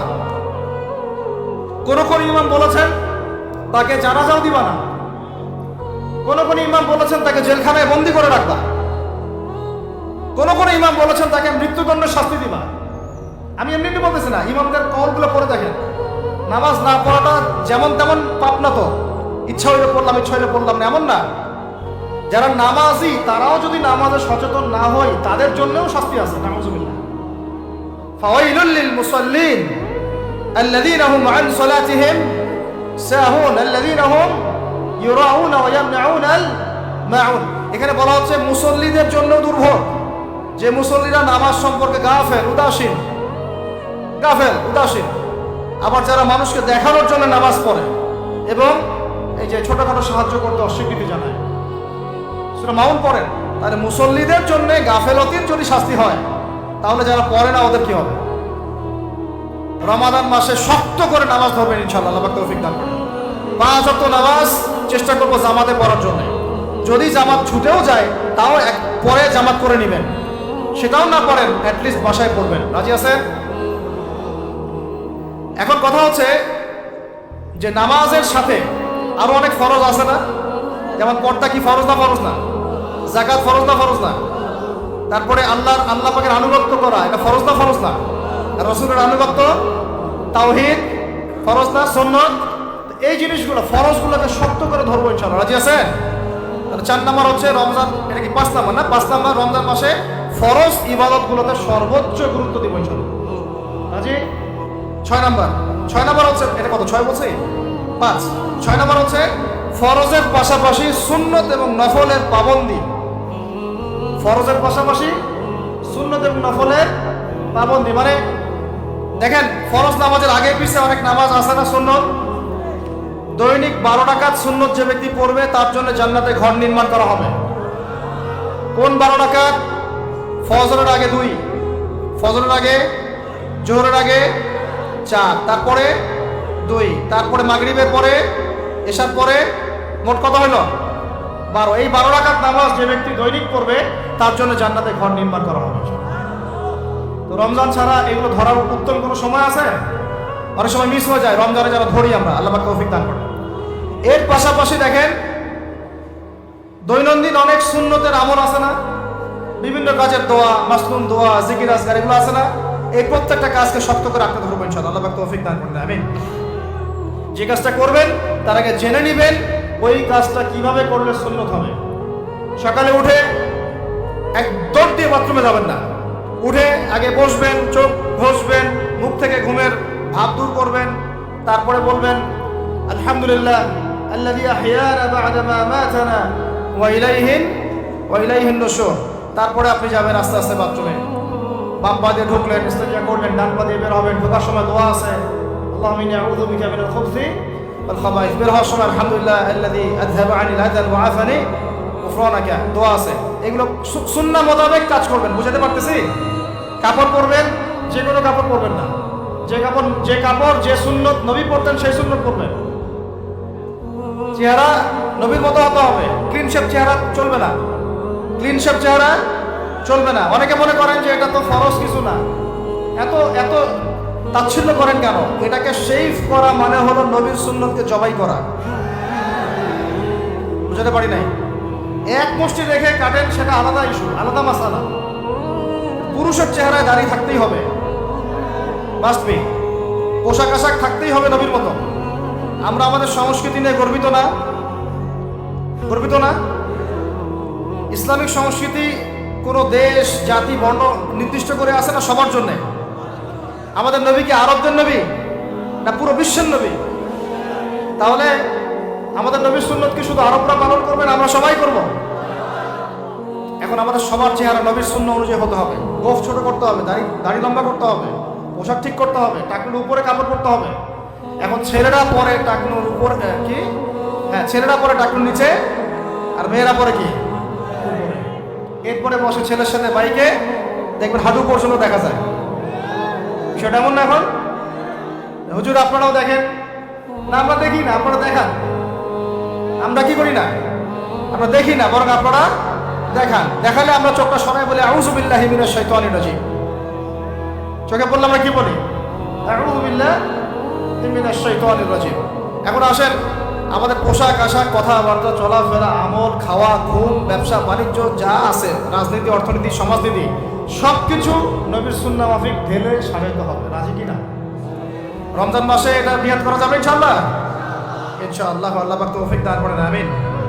কয়টা বলছি ভাই? 6টা। 7টা? 6টা। 7 নম্বর আসেন ভাই। 7 নম্বর হচ্ছে আমরা কোনো অবস্থায় হারাম কোনো রিজিকে যাব না। রাজি? রোজা রাখতেছেন, ইবাদত করতেছেন, নামাজ পড়তেছেন, তারাবি পড়বেন, অনেক কিছু করবেন। এবার এদিকে রিজিকে সুদ, এদিকে রিজিকে ঘুষ, রিজিকে এখানে দুর্নীতি, এখানে করাপশন, এখানে মাপে কম দেওয়া, একটা ইবাদতও কবুল হবে না। হারাম রিজিক থাকলে বিশ্বাস করেন, আমি এমনি কথা বলতেছি না। নবী সাল্লাল্লাহু আলাইহি ওয়াসাল্লাম বলেছেন ইন্নাল্লাহা তাইয়্যিব লা ইউকবালু ইল্লা তাইয়্যিব। আল্লাহ পবিত্র, আল্লাহ পবিত্র ছাড়া গ্রহণ করেন না, কবুল করেন না। মুসাফিরের দোয়া আল্লাহ ফিরায় দেন না। সেই মুসাফির যদি হারাম খায় সেই দোয়াও কবুল হচ্ছে না। একজন মুসাফির হাত তুলে দোয়া করছিলেন, নবীজি বলছেন মাথায় ধুলা, গায়ের কাপড় ঠিক নাই, মুসাফির সেজদায় আল্লাহর কাছে দোয়া করছে, হাত তুলে দোয়া করছে, আল্লাহ আমাকে এটা দাও, ওইটা দাও, ওইটা দাও, ইয়া রব্বি ইয়া রব্বি ইয়া রব্বি। নবীজি বলছেন এই ব্যক্তি যদিও মুসাফির কিন্তু কিভাবে তার দোয়া কবুল হতে পারে? তার পানীয়টা হারাম, তার খাবারটা হারাম, তার পোশাকটা হারাম। যেতে পারছি ভাই? এমনিতে মুসাফিরের দোয়া কবুল হয়। 3 ব্যক্তির দোয়া আল্লাহ ফিরায় দেন না। কয় ব্যক্তি? এক নাম্বার হচ্ছে মুসাফির, 2 নাম্বার হচ্ছে কি সন্তানের জন্য পিতামাতার দোয়া, আর 3 নাম্বার কি মাজলুমের দোয়া। মাশাআল্লাহ, আপনারা জানেন ভালোই। মাজলুম মানে কি? যার উপর জুলুম করা হয়েছে, যার উপর জুলুম করা হয়েছে। আমরা এখন কিন্তু সবাই মাজলুম, তো মুসলিম উম্মাই এখন মাজলুম। কথা প্রসঙ্গে চলে আসলো, 3 ব্যক্তির দোয়া আল্লাহ পাক ফেরত দেন না, মাজলুম, সন্তানের জন্য পিতামাতার দোয়া এবং মুসাফিরের দোয়া। কিন্তু যদি রিজিক হারাম হয় তাহলে হবে না। তাহলে আমাদের নসিহত নাম্বার কত? এটা 7। আমরা কোনো অবস্থায় হারাম রিজিকে সম্পৃক্ত হব না। রোজা রেখে তো মোটেই না, এবং এটা চর্চা করবো যাতে করে আমরা হারাম থেকে বেঁচে থাকতে পারি। ঠিক আছে ভাই? 8 নাম্বার হচ্ছে আমরা রমজান মাসে সবার জাকাতগুলো দিয়ে দিব ইনশাআল্লাহ। জাকাত যাদের ফরজ হয়েছে আল্লাহর রাস্তায় জাকাত দিয়ে দেন। জাকাত দিবেন না, এটাও জাহান্নামে যাওয়ার অন্যতম কারণ। ওই সম্পদগুলোকে এভাবে গলানো হবে, গলিয়ে মুখে, গালে, পার্শ্বদেশে, চামড়ায় লাগিয়ে দেওয়া হবে। নাউজুবিল্লাহ। সূরা তাওবায় আছে এটা। কোন সূরায়? তাওবায়। জাকাত দিতে হবে। কেউ যদি জাকাতকে অস্বীকার করে সে কাফের হয়ে যাবে। কেউ যদি জাকাতকে অস্বীকার করে কি হয়ে যাবে? কাফের হয়ে যাবে। কেউ যদি মনে করে নামাজ ফরজ, নামাজ মানি, জাকাত মানি না, কি হয়ে যাবে? কাফের হয়ে যাবে। এখন আমার কথা হচ্ছে ইসলামী অর্থনীতির মূল ভিত্তি হচ্ছে জাকাত। জাকাত যদি ঠিকঠাক মতো দিতেন বাংলাদেশে একটা দরিদ্র মানুষও খুঁজে পাওয়া যেত না। এটা গাল গল্প না, এটাই বাস্তবতা। কিন্তু আমরা সেটা বাস্তবায়ন করতে পারি নাই, পারছি না। আমার কথা শোনেন ভাই, বাংলাদেশে এমন অনেক মানুষ আছে, হাজার হাজার, যাদের জাকাত যদি আপনি কালেক্ট করতে পারেন সমাজে একটা দরিদ্র মানুষও খুঁজে পাওয়া যাবে না। এমন একজন মানুষের জাকাত দিয়ে আপনি একটা গ্রামের মানুষকে খাওয়াইতে পারবেন। মিলসের মালিক জাকাত দেয় না, গার্মেন্টসের মালিক অনেক জাকাত দেয় না, ফ্যাক্টরি মালিক জাকাত দেয় না, অনেকে কানাডায় বাড়ি ঘর করতেছেন, এখানে জাকাত দেন না। আছে না এরকম? জাকাত না দিলে ইসলামের খুঁটি থেকে নাম কাটা পড়ে গেল। ইসলামের ভিত্তি কয়টা? 5টা না? তাওহীদের পরে কি সালাত না? সালাতের পরে কি যাকাত, তারপরে না রমাদান এবং হজ, তাই না বিষয়টা? আল্লাহ পাক আমাদেরকে ইসলামের এই 5টা পিলারের অন্যতম পিলার যাকাতের উপর আমল করার তৌফিক দান করেন। কয়টা বললাম ভাই? 8টা। 9 নাম্বার হচ্ছে যাকাত যাদের ফরজ হয় না। আচ্ছা, যাকাত সম্পর্কে 2টা কথা। যাকাত কিন্তু সোনারও যাকাত আসে, রূপারও যাকাত আসে, এই গবাদি পশুরও যাকাত আসে, আবার কৃষি জমিরও কিন্তু যাকাত আসে। কৃষি জমির ফসলের কি হয়? যাকাত আসে, ওটাকে ওসর বলা হয়। আমরা অনেকে এটা জানিও না। ওলামা কেরামদের সাথে পরামর্শ করবেন আপনার সম্পদের যাকাত আসছে কিনা, এটা নিসাব পরিমাণ হলে বের করে ফেলতে হবে। আল্লাহ পাক আমাদেরকে যাকাতগুলো বের করার তৌফিক দান করেন। আচ্ছা, আর যাকাত দিবেন এমন জায়গায় যেখানে দিলে দিনের খেদমত হচ্ছে। ইন্নামা সাদাকাতু লিল ফুকারা ওয়াল মাসাকিন ওয়াল আমিলিনা আলাইহা ওয়াল মুআল্লাফাতি কুলুবুহুম, আয়াত আছে না? ওয়া ফির রিকাব, এটা সূরা তাওবায় আছে না? সূরা তাওবার 60 নম্বর আয়াত। কত নম্বর? 60। সূরা তাওবার কত নম্বর? এই সূরার 60 নম্বর আয়াতে যাকাতের 8টা খাত বর্ণিত আছে। এই যে কোনো খাতে আপনি দিতে পারেন, তবে আমার পরামর্শ দিনের রাস্তায় ফি সাবিলিল্লাহ এগুলোতে যাকাত দিলে ভালো হবে, আত্মীয়দেরকে দিলে ভালো হবে, মিসকিনদেরকে দিলে ভালো হবে ইনশাআল্লাহ। আল্লাহ পাক তৌফিক দান করেন। তো এটা হলো 8। 9 নাম্বার হচ্ছে 9 না 8? 8 শেষ হলো। 9 নাম্বার। 9 নাম্বার যাকাত ছাড়াও আমরা বেশি বেশি দান সদকা করবো ইনশাআল্লাহ। রমজানে বেশি বেশি সদকা করবেন, বেশি বেশি সদকা। মানে সদাকার এমন ক্ষমতা আছে যে আপনার তাকদিরে মনে করেন একটা বিপদ লেখা আছে, মনে করেন তাকদিরে একটা বিপদ আছে, আপনি এখানে সদকা করছেন, সদকা করছেন, এই সদাকার ওসিলাতে আল্লাহ পাক আপনার এই বিপদটা দূর করে দিতে পারেন। একটা রোগ হয়েছে, বিপদে পড়ে গেছেন, এখন যদি গোপনে গোপনে সদকা করতে থাকেন এবং ওই ওসিলায় আল্লাহর কাছে দোয়া করেন যে আল্লাহ এই সদকার ওসিলায় আমার এই বিপদটা তুমি কাটাই দাও, আল্লাহ কাটাই দিবেন। সদকার এমন ক্ষমতা আছে, তবে এটা ঢাকঢোল পিটায় না, যত পারেন গোপনে গোপনে। হ্যাঁ, প্রকাশ্যেও দেওয়া যায়, গোপনে দেওয়া উত্তম। গোপনে দেওয়া কি উত্তম, প্রকাশ্যেও দেওয়া যাবে, কোনো সমস্যা নেই। আমরা সদাকা দিব, বেশি বেশি চেষ্টা করবো আত্মীয়র হক দেওয়ার, আত্মীয়দেরকে দেওয়ার জন্য। প্রতিবেশী, আমাদের সমাজের ইয়েতিম, আমাদের সমাজের বিধবা, আমাদের সমাজের মিসকিন, ভালো ভালো জায়গায় সদকা করবেন। ঢাকা শহরে দেখা যায় অনেক সময় আমরা গাড়ি দিয়ে যাই, গাড়ির সামনে গ্লাসে নক করে টাকা যাচ্ছে, আল্লাহর ওয়াস্তে কিছু দেন। কে জানি এই হাদিসটা ভিক্ষুকদেরকে শিখাইছে। কোন হাদিস জানেন? যে আল্লাহর ওয়াস্তে কারো কাছে কিছু চাইলে ফিরাইতে হয় না। আল্লাহর ওয়াস্তে যদি কেউ আপনার কাছে কিছু চায়, আল্লাহর ওয়াস্তে ভাই আপনার কাছে আমি 10টা টাকা চাচ্ছি, থাকলে দেন, তাহলে এটা ফিরাইতে হয় না। বেচারা আল্লাহর ওয়াস্তে চাইছে, আমি ফিরাবো কেন? আল্লাহর দোহাই দিছে।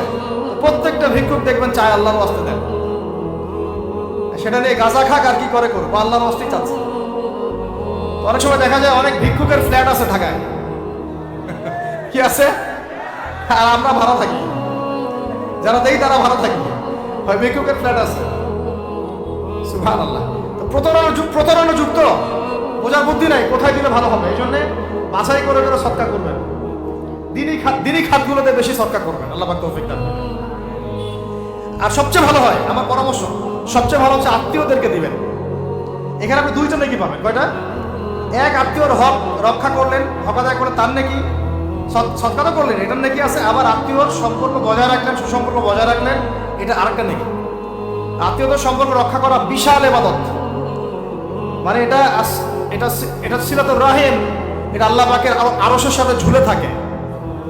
যে আত্মীয়তার সম্পর্ক রক্ষা করে আল্লাহ পাক তাকে রক্ষা করবেন। আত্মীয়তার সম্পর্ক যদি নষ্ট করে দেয় আল্লাহ পাক এই কেটে ফেলবেন। আত্মীয়তার সম্পর্ক নষ্ট করতে হয় না। আত্মীয়তার সম্পর্ক নষ্টকারী জান্নাতে যায় না। তো প্রিয় ভাইরা, আমরা আত্মীয়তার সম্পর্ক রক্ষা করবো ইনশাআল্লাহ।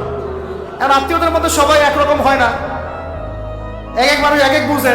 কেউ হয়তো আলট্রা মডার্ন, কেউ এক্সট্রা অর্ডিনারি মডার্ন, ঠিক আছে, কেউ দিনের ধার কাছেও নাই, কেউ নাস্তিক, এরকম আছে তো নাকি?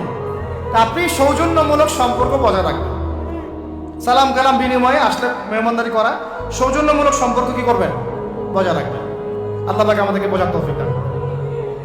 কটা বলছি? 8টা নয়, 9টা। 10 নম্বর হচ্ছে ভাই, রোজা রেখে বেশি বেশি ইস্তেগফার করবেন। কি করবেন বলেন? রোজা রেখে বেশি বেশি ইস্তেগফারের সবচেয়ে ছোট্ট বাক্যটা হচ্ছে আস্তাগফিরুল্লাহ ওয়া আতুবু ইলাইহি। কি বললাম বলেন? আস্তাগফিরুল্লাহ ওয়া আতুবু ইলাইহি। এইটুকু পারা যাবে না? দিনে কমপক্ষে 100 বার। কতবার? দিনে কমপক্ষে 70 বার বা 100 বার। দিনে কমপক্ষে 70 বার বা 100 বার। আরো বেশি পারলে আরো ভালো। ওই যে হিসনুল মুসলিম একটা বই আছে না, বা কিতাবুজ জিকির, কিতাবুদ দুআ, আল আসকার, এমন অনেক বই পাওয়া যায়। এই বইগুলো কিনবেন, ওখানে দেখবেন অনেক জিকির আজকার দেওয়া আছে, দৈনন্দিন জিকির আজকার দেওয়া আছে, তাসবিহ তাহলিল দেওয়া আছে, সকাল সন্ধ্যার মাসনুন দোয়াগুলো দেওয়া আছে। এগুলো মুখস্থ করেন। কিছু হলেই হুজুর দোয়া করে দেন, হুজুর ফু দিয়ে দেন, হুজুর পানি পরা দেন। আগে হুজুরের উপর ডিপেন্ডেন্সি কেন? নিজে আল্লাহর কাছে চাওয়া শিখেন। সেজদায় গিয়ে আল্লাহকে বলেন, আল্লাহ আমার অসুস্থ, আমি অসুস্থ, আমাকে শেফা দাও। সেজদায় গিয়ে বলেন, আল্লাহুম্মা আতিনা ফিদ দুনিয়া হাসানা ওয়া ফিল আখিরাতি হাসানা ওয়া কিনা আযাবান নার।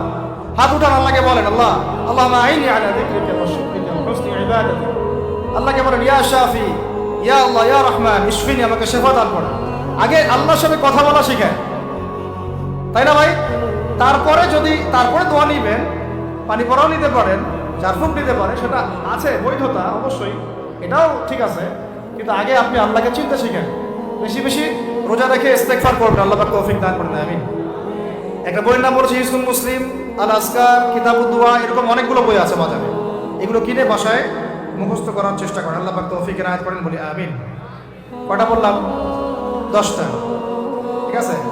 11 নম্বর হচ্ছে, শোনেন, 11 নম্বর হচ্ছে, দেখেন, কোরআন খুলবেন, দেখবেন প্রথমে রোজার প্রসঙ্গ যেখানে আসছে, কুতিবা আলাইকুমুস সিয়াম, সেখানে আগে আসছে সিয়ামের কথা, তারপরে আসছে শাহরুর রমাদান আল্লাযী উনজিলা ফীহিল কোরআন, কোরআনের কথা, তারপরে আবার আসছে ওয়াইদা সাআলাকা ইবাদি আন্নী ফাইন্নী করিব, দোয়া করার কথা।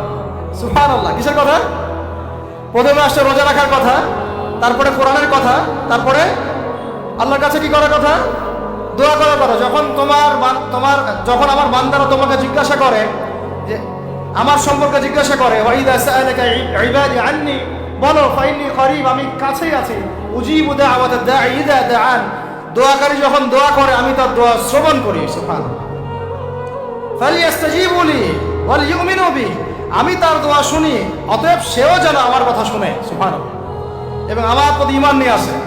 তাহলে রোজা রেখে বেশি বেশি কি করব বুঝে ফেলছেন? কি বলে? দোয়া করবেন।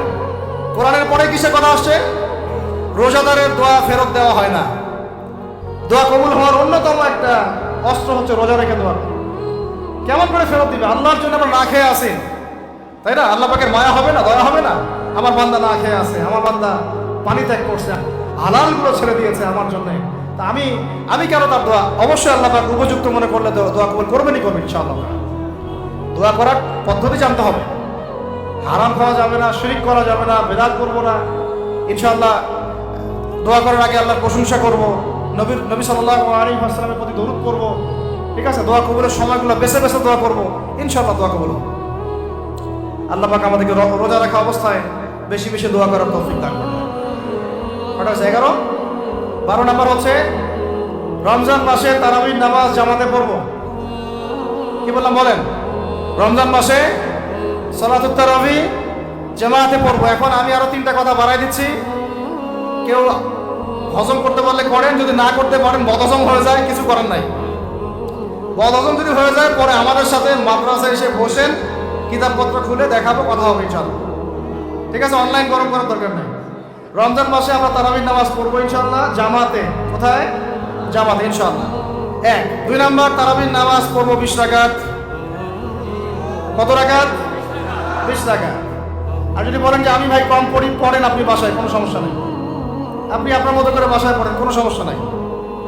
যদি উমর রাদিয়াল্লাহু আনহু এর উপর আমল করে থাকেন, আমার আমল করতে কোনো সমস্যা নাই। যদি উসমান রাদিয়াল্লাহু আনহু 2 আযান চালু করে থাকেন, তাহলে আমার আমল করতে কোনো সমস্যা নাই।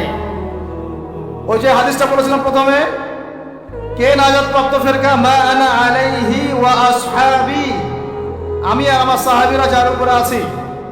আরেকটা হাদিস কি? আলাইকুম বিসুন্নতি ওয়া সুন্নতি খুলাফায়ে রাশিদিন মাহদিয়িন মিন বাদি, তোমাদের উপর অবধারিত হচ্ছে, ওয়াজিব হচ্ছে আমার সুন্নতকে আঁকড়ে ধরা এবং আমার সাহাবীদের সুন্নতকে আঁকড়ে ধরা। কার কার সুন্নত? আমার সুন্নতকে আঁকড়ে ধরো এবং আমার সাহাবীদের সুন্নতকে আঁকড়ে ধরো, খোলাফায়ে রাশিদার সুন্নতকে আঁকড়ে ধরো, যারা মাহদিয়িন হেদায়েত প্রাপ্ত মিন বাদি, আমার পরে। সাহাবায়ে কেরাম যদি কিছু চালু করেন, আমল করতে কোনো দোষ নাই, বরং এটাই হচ্ছে সুন্নতের আরো শ্রেষ্ঠ অনুসরণ। কারণ আমি তো ওমরের চেয়ে বড় পরহেজগার হইতে পারবো না। পারবেন? তাহলে আমি তো উসমানের চেয়ে দিন বেশি বুঝি না। তিনি যদি 2 আযান চালু করতে পারেন, তাহলে আমি তাকে বেদাতি বলতে পারি না, নাউযুবিল্লাহ। যদি আমি তাকে এভাবে শব্দ প্রয়োগ করা হয়েছে বাংলাদেশে, উসমান রাদিয়াল্লাহু আনহু যদি 2 আযান চালু করে থাকে, ওটা বেদাত হয়ে গেছে, নাউযুবিল্লাহ। বলেন নাউযুবিল্লাহ। সাহাবীরা কিছু চালু করলে যদি বেদাত হয়, তাহলে সুন্নত হবে কি? তাহলে সুন্নত কোনটা হবে?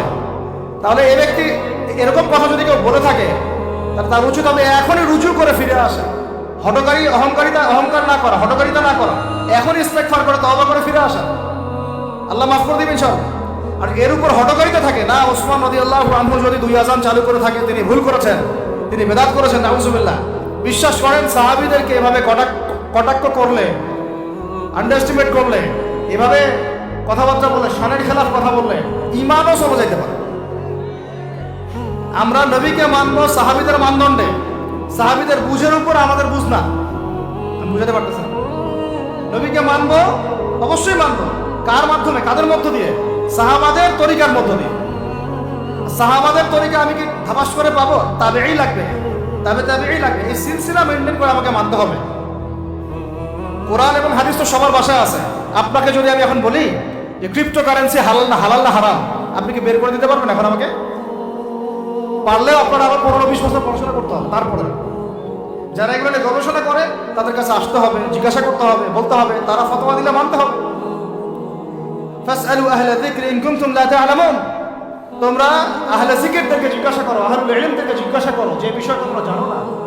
তাহলে আমাদের সমাজে এরকম অনেক ফিতনা চলতেছে, অনলাইনে এই ফিতনাগুলো অনেক বেশি। আর ইয়াং ছেলেপেলেরা এখন দিন শেখে অনলাইন থেকে, এরা দিন মাদ্রাসায় এসে শিখতেছে না। স্পেশালি যারা জেনারেল লাইন থেকে আসছেন, তাদের সমস্যা আরও বেশি এবং তারা অনেকে বিভ্রান্ত হয়ে যাচ্ছে। তাই আমি রিকোয়েস্ট করবো, কথা অন্যদিকে নিয়েন না। আমি আপনার দুশ্মন না, আমি আপনার বন্ধু, শুভাকাঙ্ক্ষী। আপনাদেরকে ওলামায়ে কেরামদের সোহবতে আয়েশা দিন শিখতে হবে। অ্যাপস থেকে দিন শিখবেন না। অ্যাপস থেকে একবারে হাদিসের রেফারেন্স পাইছি, বাস কাম সারা। জি না, ওই হাদিস তাহাকিক করার ব্যাপার আছে, উসুলের ব্যাপার আছে, আসমাউল রিজালের ব্যাপার আছে, তালিলের ব্যাপার আছে, অনেক বিষয় আছে। একটা মাসালা ইস্তেমবাদ করতে হলে অনেকগুলো বিষয় একসাথে লাগে। আর অনলাইনে শায়েখ হওয়ার জন্য কিছু লাগে না, খালি পড়ার করতে পারলেই হয়। অনলাইনে যে কোরআন তেলাওয়াতও করতে পারে না সেও শায়েখ হয়ে বসে আছে। শুধু শায়েখ না তো, মহাপণ্ডিত, সে পুরা ওলামায়ে দেওবন্দের সাথে একাই বাহাস করতে পারবে। এটা বলছে যে আরে ওলামায়ে দেওবন্দ আর কি, সবগুলোকে ডাকো, সব ওলামায়ে দেওবন্দ এক পাশে বসবে, সে আরেক পাশে বসবে, ও বলে একাই যথেষ্ট। এটা মানসিক রোগী, এগুলো কি মানসিক রোগী। তো মানসিক বিকারগ্রস্তদের থেকে দিন শেখার চাইতে আপনার দিন মাদ্রাসায় গিয়ে শেখা অনেক ভালো। মানসিক বিকারগ্রস্তদের থেকে দিন শেখা বাদ দিয়ে মাদ্রাসায় গিয়ে ওলামায়ে কেরামের সাথে পরামর্শ করে দিন শেখেন, আল্লাহ পাক তৌফিক দান করেন। ইয়াংদেরকে আমি বারবার এটা নসিহত করতেছি, ইয়াংরা অনেকে পাপিস্তায় চলে যান। ভাই ওলামায়ে কেরামের সোহবতে থাকেন, ইনশাআল্লাহ আপনি সেফ অ্যান্ড সাউন্ড থাকবেন। তাদের মধ্যে যদি ইখতিলাফ যদি হয় কোনো মাসালায়, এবং একাধিক মাসালাও যদি প্রমাণিত হয়, দুইজন ভাই দুইজনের উপর আমল করেন, কোনো সমস্যা নেই। বনু কুরাইজায় গিয়ে একদল আসর পড়েছেন রাদিয়াল্লাহু আনহুম আজমাইন, সাহাবীদের মধ্যে, আর একদল আসর পড়ে গিয়েছেন। নবীজিকে বলেছেন দুজনের মধ্যে অমুক ঠিক আর অমুক বেঠিক, দুজনকে বলেছেন তোমরা দুইজনে ঠিকের উপর আসো, সমস্যা। এরকম বুঝগত পার্থক্য থাকতে পারে, ইখতিলাফি মাসালা থাকতে পারে, ওইগুলোকে নিয়ে এভাবে সমাজকে বিচ্ছিন্ন করবেন না, বিভক্ত করবেন না। তো এখানে প্রমাণিত একটা চিরায়ত একটা আমল সলফে সালিহিন যুগ থেকে চলে আসছে। আমরা তারাবি জামাতে পড়বো ইনশাআল্লাহ, 2 সর্বোচ্চ সংখ্যাই পড়বো ইনশাআল্লাহ। আমরা 20 রাকাত পড়বো ইনশাআল্লাহ। আপনি যদি 8 রাকাত বা 12 রাকাত 14 রাকাত 15 রাকাত পড়তে চান পড়েন, কোনো সমস্যা নেই। আপনার সাথে আমি যুদ্ধ করতে যাবো না, এটা তো ফরজ না। ফরজ কি? যুদ্ধ করার দরকার নেই, পড়তেছে পড়ুক, সমস্যা নাই। আমরা 20 রাকাত পড়বো ইনশাআল্লাহ, সমস্যা আছে কোনো? কেউ যদি 20 রাকাতকে বেদাত বলে তখন সমস্যা হবে। যদি কেউ 20 রাকাতকে কি বলে? বেদাত বলে, তখন সমস্যা হবে। তখন বলবো যে মাদ্রাসায় আসেন, বসেন। মাদ্রাসা আসতে চায় না, অনলাইনে ভাস চায়, মাদ্রাসা আসতে চায় না। মাদ্রাসা আসলে বইপত্র পড়তে বলবো যে এই যে আরবি কিতাবটা পড়েন, পড়তে পারবে না। আমি তিনটা কথা বলেছি, জাস্ট কিচ্ছু করতে হবে না। বাহাসের 3টার যে কোনো একটা যদি করতে পারে আমরা হেরে গেছি। ওলামায়ে কেরাম বলবো আমরা সবাই হেরে গেছি। এক, যে কোনো একটা মেশকাতের ক্লাসের কোনো হাদিসের কিতাব বা দাওরা ক্লাসের কোনো হাদিসের কিতাব, যে কোনো একটা, ধরেন যে ফয়জুল কালাম বা কি হাদিস আরবাঈন, অথবা ধরেন যে আল বুলুগুল মারাম মিন আদিল্লাতিল আহকাম, মিশকাতুল মাসাবি, এরকম কিছু কিতাব, রিয়াদুস সালিহিন, এরকম মূল জামাত মাসহাফগুলো আছে, নুসখাগুলা খুলে দেওয়ার কাজ, যে একটু পড়ে শোনা হাদিসে কি লেখা আছে। যদি পড়ে দিতে পারে, রিডিংটা পড়ে দিতে পারে, হেরে গেছে, আর লাগবে না কিছু, ব্যাস এতটুকু। আর যদি বলে যে না এটা পারতেছি না, তা আরো সহজ করে দিচ্ছি, তাহলে আল্লাহর কিতাব খুলে দেন। আল্লাহর কিতাব খুলে যে কোনো একটা পৃষ্ঠা খুলে দিয়ে খালি বলবো যে এই পৃষ্ঠাটা একটু অর্থটা বলে শোনা। এই যে এই পৃষ্ঠাটা খুললাম, এটা কোন সূরা? সূরা কলম। ইন্না রাব্বাকা হুয়া আ'লামু বিমান দাল্লা আন সাবিলিহি ওয়া হুয়া আ'লামু বিল মুহতাদিন। এইভাবে ফালা তুতি'ল মুকাদ্দিবিন ওয়াদ্দু লাউ তুদহিনু ফায়ুদহিনুন, এখান থেকে শেষ পর্যন্ত ক্বালু ইয়া ওয়াইলানা ইন্না কুন্না তাগিন।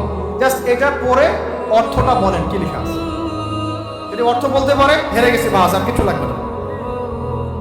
এটাও যদি না পারে, তৃতীয় অপশন, লাস্ট, যে কোনো একটা পৃষ্ঠা খুলে বলবো যে ভাই, হে আমার দিনী ভাই, মুসলিম ভাই, শুধু এইটাকে রিডিংটা পড়ে শুনুন, অর্থ করতে হবে না, সহি শুদ্ধ হবে। যদি পড়তে পারেন, হেরে গেছে। আর কিছু পড়তে পারবো? আর কিছু বলার আছে? মানুষ কত বেয়াদব হলে, এবং কত মানে কি ভাষা নেই আসলে তাদের। ওর একজন আলেমকে বলতেছে সে নাইট বয়, একজনকে বলতেছে কিউট বয়, একজনকে বলতেছে সে প্লে বয়, টাইটেলগুলো বের করে আনতেছে। আলেমদেরকে বলতেছে অমুক আলেম হচ্ছে প্লে বয়, অমুক আলেম হচ্ছে নাইট বয়, অমুক আলেম হচ্ছে কিউট বয়। বেয়াদবি। কারণ কোরআন হাদিসের কিতাব, আদব, তাজকিয়া, এগুলো তো এক জিনিস না।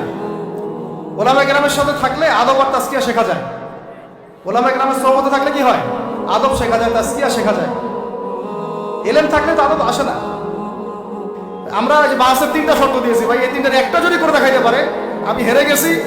শুধু হেরে গেছি না, আমি জীবনে স্টেজে উঠবো না, ইনশাআল্লাহ।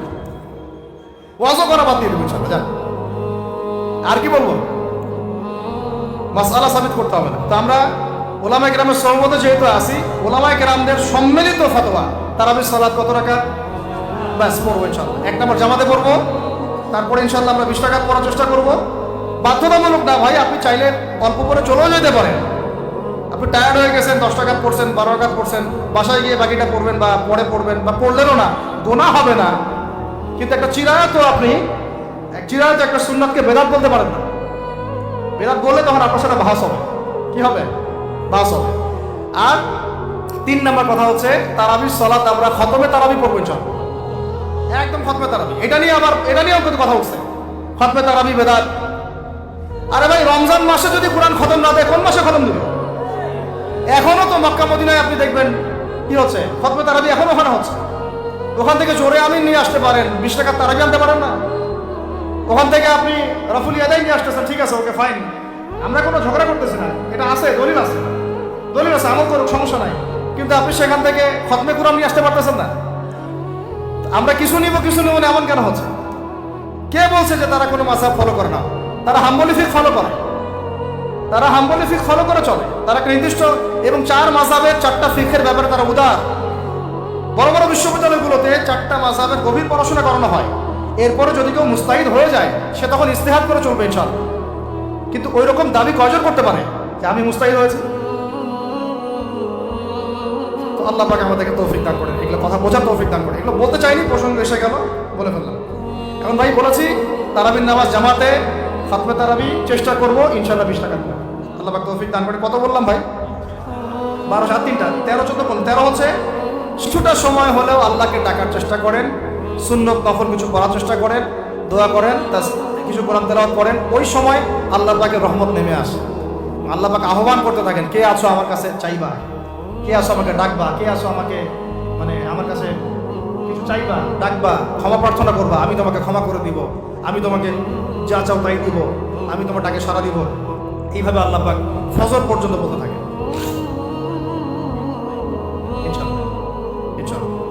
এটাকে কিয়ামুল লাইল করবেন, তাহাজ্জুদ পড়বেন। এটা তাহাজ্জুদ আপনি এমন না যে আপনি তারাবি পড়েছেন বলে পরে নামাজ পড়তে পারবেন না, এমন না কিন্তু বিষয়। আপনি পরেও শেষ রাত্রেও নামাজ পড়তে পারবেন ইনশাআল্লাহ। আল্লাহ পাক তৌফিক দান করেন, আমিন। 13 হয়েছে, 13 শেষ। 14 হচ্ছে ভাই, যদি সামর্থ্য থাকে রমজান মাসে একটা উমরা করে আসে। যদি সামর্থ্য থাকে, সবার তো সামর্থ্য নাই, কিন্তু যদি সামর্থ্য থাকে রমজান মাসে একটা উমরা করে আসতে পারেন। আল্লাহ পাক যারা নিয়াত করেছে উমরা করার, আল্লাহ পাক করার তৌফিক দান করেন। আর যারা আল্লাহর ঘর দেখে নাই, আল্লাহ পাক সবাইকে দেখার তৌফিক দান করেন। যারা হজ ফরজ হয়েছে অবিলম্বে হজ করার তৌফিক দান করেন। আল্লাহ পাক আমাদের সবাইকে ফরজ হজ আদায় করার তৌফিক দান করেন। এবং যাদের সামর্থ্য আছে, আল্লাহর মাকবুল বান্দা, তাদেরকে আল্লাহ পাক বেশি বেশি আল্লাহর ঘর জিয়ারত করার তৌফিক দান করেন, আমিন। তো ওইখানে না গেলে ভাই ইসলামের অনেক কিছু বোঝা যায় না, মন থেকে উপলব্ধি করা যায় না। এই যে রাসূলের জীবনে আপনি পড়তেছেন, সুন্নতগুলো আমল করতেছেন, যখন তার রওজার সামনে দাঁড়াবেন, সালাম দিবেন, আসসালামু আলাইকা আইয়ুহান নবী ওয়া রাহমাতুল্লাহি ওয়া বারাকাতুহু, আপনার কলিজাটা একদম কেঁদে উঠবে। তখন মনে হবে যে এখানে নবী সাল্লাল্লাহু আলাইহি ওয়াসাল্লাম এখানেই আছে। তো তার যুদ্ধ করা সেই বদরের মাঠ, সেই উহুদের প্রান্তর, সেই বনু কুরাইজা, সেই আপনার মসজিদে কুবা, এই মক্কা, এই বাইতুল্লাহ, এই হারাম, এগুলো না দেখলে, চোখে না দেখলে আপনি উপলব্ধি করতে পারবেন, ফিলটা আসবে। কথা বুঝতে পারছেন? আল্লাহ পাক আমাদেরকে সামর্থ্যবানদেরকে উমরা করার তৌফিক দান করেন। এরপরে হচ্ছে যে কটা শেষ হয়েছে? 14টা, 13টা, 14টা হয়ে গেছে। আচ্ছা, শেষটা হচ্ছে রমজানে আমরা আমাদের আশপাশের সমাজের যত দরিদ্র মানুষ আছে, অসহায় দরিদ্র ইয়েতিম, বিধবা, মিসকিন, এরকম মুসলিম যারা আছে, তাদের সবাইকে ইনশাআল্লাহ রমজানের পণ্য সামগ্রী, খাদ্য সামগ্রী বিতরণ করবেন ইনশাআল্লাহ। এই উদ্যোগটা আমরা সবাই নেই, তো আল্লাহ পাক নেওয়ার তৌফিক দান করে দেন। প্রত্যেকটা এলাকা ভিত্তিক যুবকরা দাঁড়ায় যাও, হালাল যাদের অর্থ ওদের থেকে কালেকশন করো, ওরে প্যাকেট রেডি করো। এক পাশে রমজানের প্যাকেজ, চাল ডাল ছোলা বুট যা যা হয়, রমজানের প্যাকেজটা করে সমাজের নিম্নবিত্ত, একদম নিম্নবিত্ত, নিম্ন মধ্যবিত্তরা চেয়ে খাইতে পারে, নিম্ন মধ্যবিত্তরা কিন্তু চেয়েও খাইতে পারে না, ওদের গায়ে হতে লাগে, তাই না? তাদের নাম লিস্ট করে করে সবার ঘরে ঘরে পৌঁছে দেওয়ার চেষ্টা করো। আল্লাহ পাক তৌফিক দান করে। আমরা শুধু একাই খাবো, একাই পড়বো, একাই ভালো থাকবো, এটা চিন্তা করলে হবে না। সমাজের আপামর এই দরিদ্র জনগোষ্ঠীর পাশে রমজান মাসে আমাদের সবাইকে দাঁড়ানো উচিত। আল্লাহ পাক দাঁড়ানোর তৌফিক দান করে দেন, আমিন। আর এর সাথে একটা জিনিস জুড়ে দিলাম, রমজান মাসে আমরা বেশি বেশি মানুষকে ইফতার করাবো ইনশাআল্লাহ। কারণ যাকে ইফতার করাবেন এই রোজাদারের রোজার নেকি আপনার আমল নামায় যুক্ত হয়ে যাবে ইনশাআল্লাহ। অতএব বেশি বেশি ইফতার করাবো এবং রমজান মাসে ইফতার বিতরণ প্রজেক্ট এবং প্যাকেজ আমরা রেডি করবো ইনশাআল্লাহ। এবং সমাজের সমস্ত দরিদ্র মানুষ, অসহায় মানুষ, ইয়েতিম, বিধবা, মিসকিন তাদের ঘরে ঘরে আমরা গিয়ে পৌঁছে দেবো ইনশাআল্লাহ। আল্লাহ পাক আমাদেরকে এই কাজগুলো করার তৌফিক দান করে দেন, আমিন। তো রমজান মাস কেন্দ্রিক এই 15টা নসিহত সবাই মনে রাখি, মাথায় রাখি, দিলের মধ্যে রাখি। আল্লাহ পাক আমাদের সবাইকে সুস্থতার সাথে রমজান মাসে এই কাজগুলো করার তৌফিক দান করে দেন।